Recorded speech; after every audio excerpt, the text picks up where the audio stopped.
Hello दोस्तों, ये एक घटना की कहानी है इटावा ज़िले की। इटावा ज़िले के बसरियर क्षेत्र की।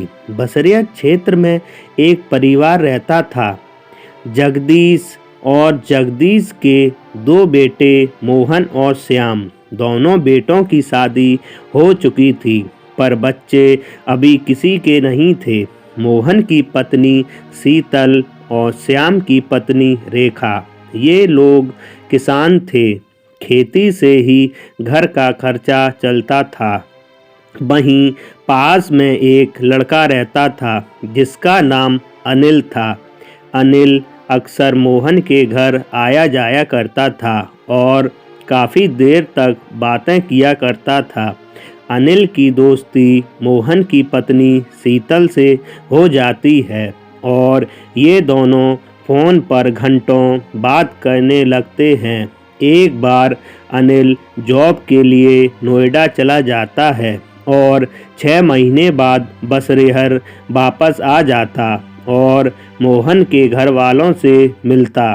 तब शीतल से बातचीत करता और बोलता, मोहन भैया को भी मेरे साथ नोएडा भेज दो, वहाँ अच्छा रुपए कमा लेंगे, यहाँ किसानी में कुछ नहीं रखा। फिर शीतल अपने पति मोहन को भी अनिल के साथ नोएडा जॉब के लिए भेज देती है। अनिल और मोहन नोएडा चले जाते और नोएडा से ही अनिल मोहन की पत्नी शीतल से बातचीत करता रहता। बातचीत का सिलसिला अब मोहब्बत में बदल गया और इतना बदला कि अब शीतल और मोहन शादी की सोचने लगे। पर इनके बीच शीतल का पति मोहन आ रहा था। शीतल ने अनिल से कहा, तुम मोहन को मार दो, तभी हमारी शादी तुमसे हो पाएगी। फिर एक रात को मोहन और अनिल रूम पर दारू पी रहे थे। दारू अनिल ने मोहन को ज़्यादा पिला दी, जिससे मोहन नशे में हो गया और सो गया। फिर अनिल ने मोहन की तकिए से नाक और मुंह को दबाया। नशे में मोहन था तो विरोध नहीं कर पाया और ख़त्म हो गया। फिर अनिल ने मोहन के पिता जगदीश को फ़ोन करके बताया कि मोहन की तबीयत खराब थी और वो तब भी दारू पी रहा था, जिससे मोहन ख़त्म हो गया। जगदीश को अनिल की बातों पर भरोसा नहीं हुआ। जगदीश को अपनी बहू शीतल पर पहले से ही कुछ शक भी था, क्योंकि शीतल हर समय फ़ोन पर बातें करती रहती थी।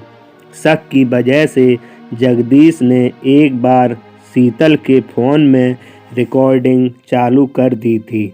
शीतल अनपढ़ थी, वो फ़ोन के बारे में बहुत कम जानती थी, जिस वजह से शीतल ने समझ ही नहीं पाया कि इस फ़ोन में रिकॉर्डिंग चालू है।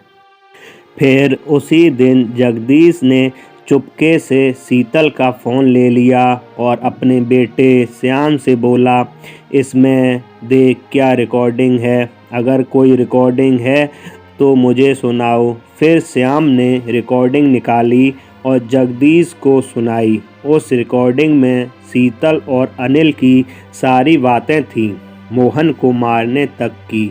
फिर जगदीश और श्याम किसी से कुछ नहीं कहते, बस इंतज़ार करते अनिल का और बेटे मोहन की डेड बॉडी का, जो कि अनिल नोएडा से बसरियर ला रहा था।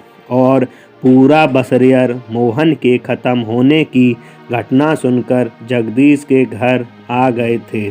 तभी अनिल मोहन की डेड बॉडी लेकर जैसे ही घर पर आता है, वैसे ही जगदीश अनिल को पकड़ लेते और अपनी बहू शीतल और अनिल को सबके सामने खड़ा करते। फिर सबको फ़ोन की रिकॉर्डिंग सुनाते। सब लोग चौंक जाते हैं और अनिल और शीतल की बहुत पिटाई करते। फिर पुलिस को फ़ोन करके पुलिस बुला लेते हैं। शीतल और अनिल को पकड़वा देते हैं। पुलिस इन दोनों को जेल भेज देती है और जगदीश मोहन का अंतिम संस्कार करते हैं। फिर 1 साल बाद श्याम की पत्नी रेखा एक बेटे को जन्म देती, जिसका नाम श्याम बबलू रखते हैं। बबलू को बचपन से अपने पिछले जन्म की घटना याद थी, पर बच्चा था तो बोल नहीं पाता था, इसलिए किसी से कुछ नहीं बता सकता था।